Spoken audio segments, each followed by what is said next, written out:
Martes de la 32ª semana del tiempo ordinario. Lectura del Santo Evangelio según San Lucas, capítulo 2, versículos del 13 al 22.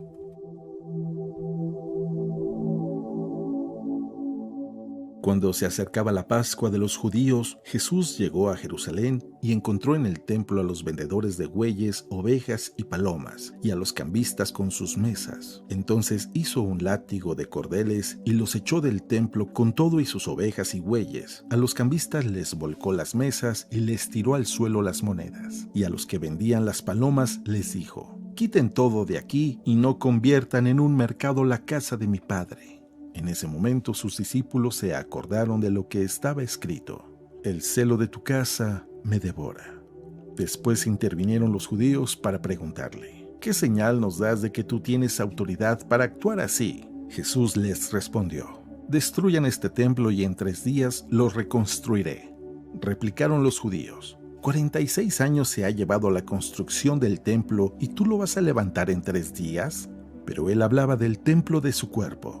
Por eso cuando resucitó Jesús de entre los muertos, se acordaron sus discípulos de que había dicho aquello y creyeron en la Escritura y en las palabras que Jesús había dicho. Palabra del Señor.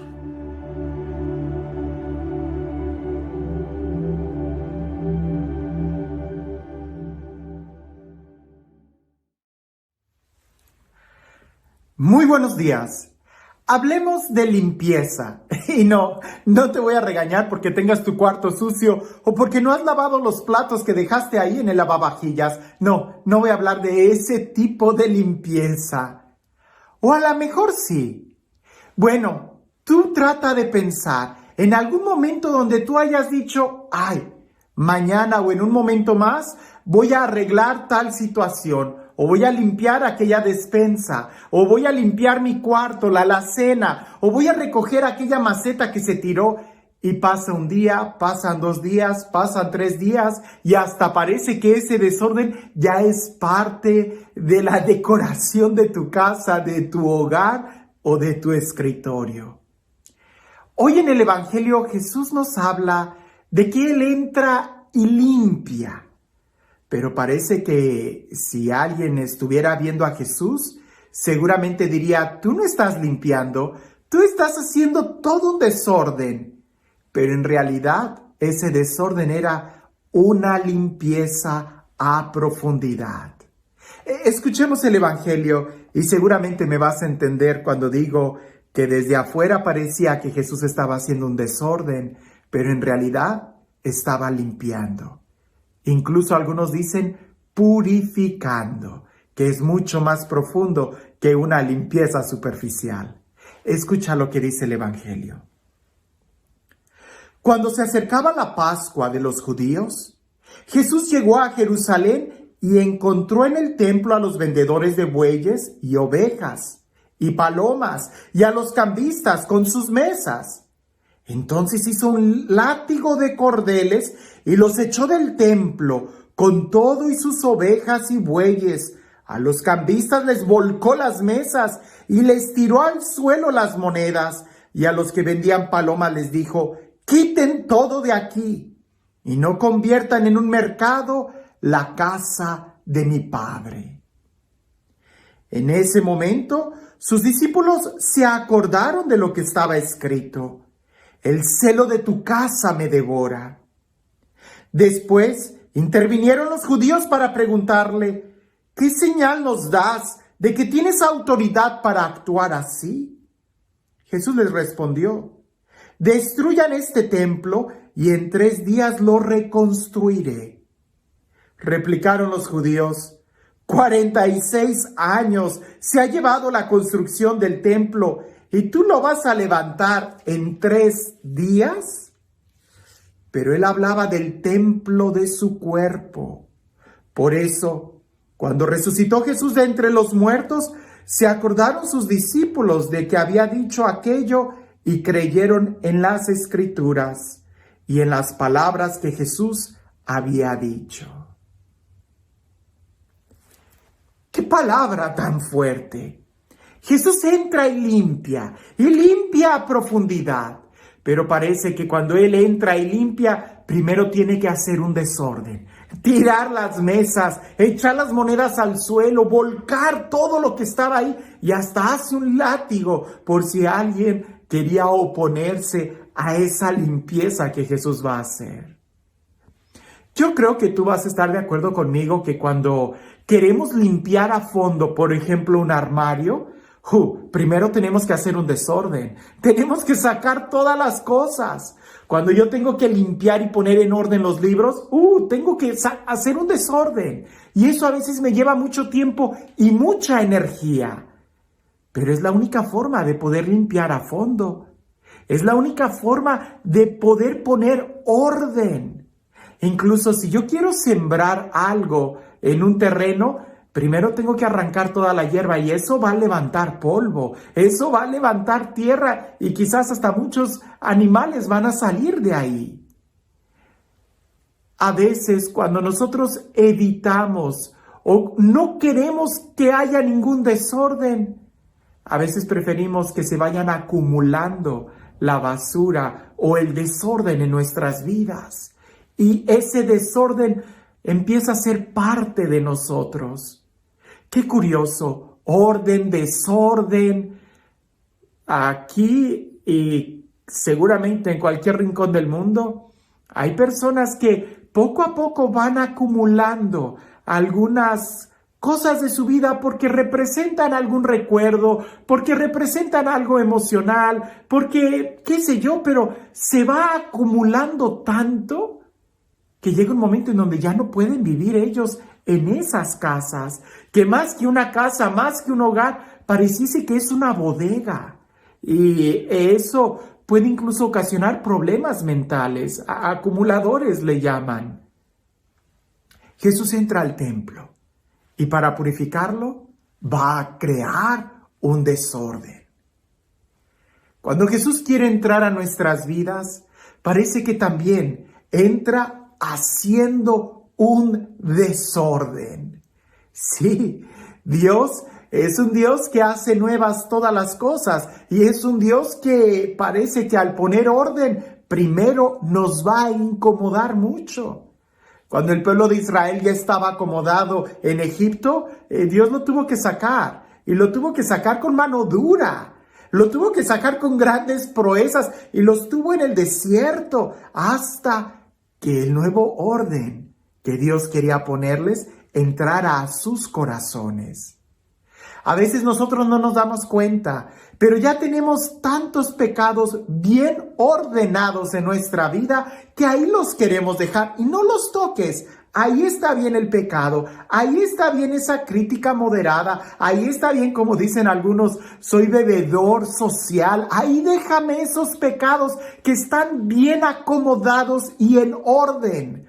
No, Jesús no solamente quiere poner un orden, sino que quiere purificar y para eso hay que arrancar de nuestra vida, hay que hacer que Jesús entre con un látigo y con la autoridad porque es Él el que va a poner el orden y no mi orden y no lo que yo quiero y no mis ideas, sino las ideas de Él son las que tienen que prevalecer en nuestra vida.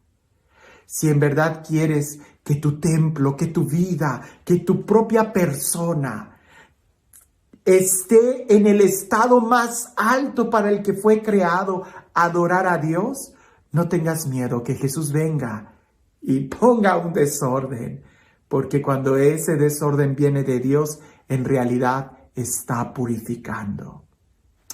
Si tú y yo, cuando armamos un rompecabezas, le creemos y tenemos fe en que todas las piezas van a estar ahí acomodadas y que todas las piezas van a estar ahí completas y confiamos en la fábrica que hizo ese rompecabezas de que cada pieza tiene un lugar importante.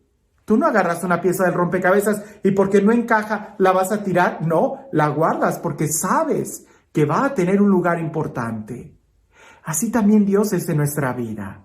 Cuando pensamos que es todo un desorden en nuestra vida, tú confía y sigue avanzando, que Dios sabrá cómo poner orden a todas las piezas de tu vida, a todas esas dificultades, para que juntos puedan formar una imagen muy hermosa.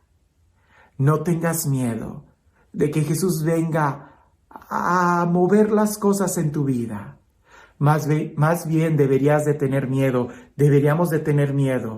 de que todo esté así como nosotros lo hemos puesto, porque quizás no nos estamos dando cuenta y ya estamos acumulando mucho pecado, o mucha tristeza, o mucha soledad, o muchos rencores, o muchas angustias. Y entonces Jesús, para poder darnos paz, va a tener que limpiar. Deja que Él limpie. Deja que se acerque a tu vida. O más bien nosotros preguntémosle a Él: Señor, ¿qué cosas tienen que ser removidas de mi corazón? Señor, entra y purifica mi corazón. Y este Dios, el Dios del amor, el Dios de la vida, el Dios de la paz, el Dios que nos purifica y que le da sentido a nuestra existencia, que sea Él quien el día de hoy te bendiga. En el nombre del Padre, del Hijo y del Espíritu Santo. Cuentan por ahí que había un magnate, un hombre millonario, que invitó a algunos de sus amigos a dar un paso en un bote. Y curiosamente, él no se subió al bote. Pero cuando estaba el bote en medio del lago, ¿verdad? Por radio les dijo a los que estaban ahí: si alguien se atreve a brincar del bote, de esa lancha, pudiéramos llamar, de ese pequeño yate, si alguien se atreve a brincar de ese yate y llegar a la orilla, le voy a dar $5 millones. Pero antes tienes que saber que este lago está plagado de cocodrilos. Y para una pequeña muestra, los que iban controlando el bote empezaron a arrojar algunos pedazos de carne y los cocodrilos empezaban a salir. La escena era terrorífica y todo el mundo se quedó congelado. Pues por ahí hubo alguien que cayó al agua y empezó a nadar lo más rápido que pudo, que llegó a la orilla, todo exhausto, pero lo logró. Todos gozaban de la admiración y aquel hombre le dijo: lo prometido es deuda, te voy a dar los $5 millones. Pero dinos, ¿de dónde sacaste tanto valor para poder lanzarte al lago y nadar sin que te importara ver los cocodrilos? Y aquel hombre, tomando aire, todavía lleno de la presión arterial por el miedo que tuvo al entrar al lago, dijo: ¿cuál valor? Alguien me aventó al agua, por eso tuve que nadar como loco hasta llegar aquí. ¿Quién fue el que me aventó? A veces nosotros así estamos. Sabemos que la meta que queremos alcanzar es el cielo, pero como vemos tantos cocodrilos, tantas dificultades, nos quedamos paralizados y preferimos estar así, muy tranquilos. Parece que es Jesús el que dice: ánimo. Y Él nos avienta para que en medio de ese desorden y de ese esfuerzo que nosotros hagamos, podamos llegar a la orilla y disfrutar la herencia que Él nos está dando como hijos de Dios. El día de hoy, ¿qué es lo que necesitas para llegar a la otra orilla? ¿Qué es lo que necesitas para limpiar y purificar tu vida? ¿Qué cosas son las que se han ido acumulando que necesitan una mano fuerte como la de Jesús para purificar nuestra vida? Que tengas un excelente día.